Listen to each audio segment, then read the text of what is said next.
How to have a strong mind and live fully.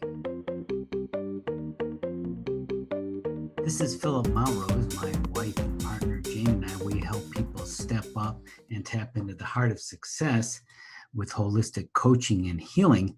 And I want to give you some insights on how to strengthen your mind by looking at the body and using some of the body characteristics to know how to have a strong mind. And with the increasing cases of Alzheimer's and other dementia, it's even more important to have a strong mind, and the mind influences the brain directly. We'll talk a little more about that, because if you bolster your mind, you're going to be in better shape for dealing with mental debilitation and diseases coming on. And more than that, you want to have a strong mind to live fully, too. So first, what is mind? We're referring to mind as a consciousness that we all have, that we tap into, that directly influences the brain and the body. The brain is physical, the body is non-physical, material versus immaterial mind, and the mind influences the brain and the whole body, and the environment also influences the mind as well. So we want to look at 5 lessons from having a strong body that translates to the mind. These are characteristics we can easily see in the body. That person has a strong body. Actually, similarly, it can apply to the mind, as I'll point out here. So lesson number 1 about having a strong mind like a strong body is be flexible. Be flexible. So just like the body, you want to be able to move, you want to be able to adapt, you want to be able to bend so you don't become too rigid, so you don't break. And what this means for your mind is to deal with different circumstances. Things change, your work changes, your relationships change, your life changes, and how do you deal with it? Things are going to be different tomorrow than they are today, and you want to be flexible enough to be able to handle changes as they inevitably come, which means being able to think outside the box. When your mind is in a box, it's rigid, and you want to be flexible, right? You want to avoid absolutist thinking. Things are always happening, putting things in always. You want to be realistic. Sometimes this happens to me, sometimes it happens to other people too. Also avoid either or thinking. Either I have to stay with this person or I have to leave him. There's other choices. Find a third choice or multiple choices, like I can get counseling. So number 2, about a strong mind, like a strong body. Number 2 is be alert. You want to alert mind. Your body is sending you signals all the time right now, and so too is your mind. And you want to keep these possibilities available to you. Because if you have a dull mind, like a dull body, you're going to become lazy and unresponsive and miss these opportunities that are appearing right before you and coming your way every day. Because there is a time to jump into action. Another time you want to pause and reflect. And another time you want to make a considered decision using your reason and your intuition, your head and your heart, your mind and your heart, your brain and your physical heart, and your mind, your spiritual thinking, and your spiritual heart. And we have a little process, a reset process, where you tap your head to balance in your heart.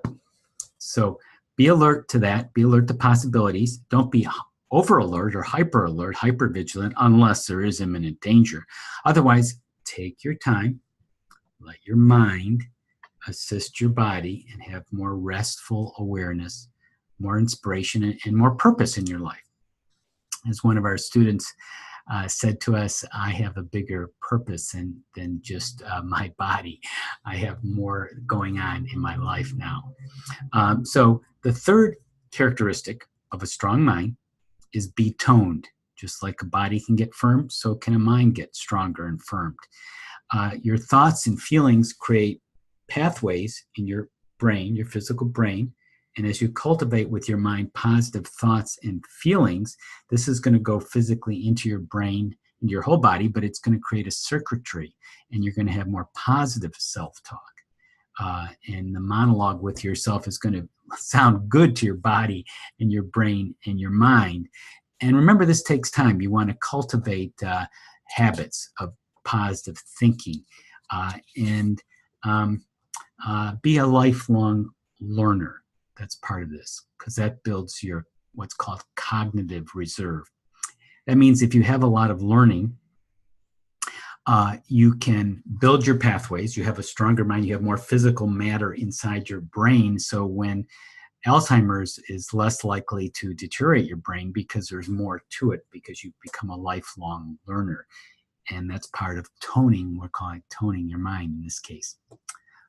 Fourth characteristics, strong mind. Be tough. Be tough-minded. Like a tough body, be tough-minded. You're going to go through challenges. That's part of life. And growth comes from outside your comfort zone. And that means you're going to have to rough it out sometimes. You know that. Sometimes you're going to have to slow down. Sometimes you may even have to quit and start over again. Because working through these conflicts is going to build character. It's going to make you resilient. It's going to make you grow. It's going to make you feel good about yourself if you can tough it out.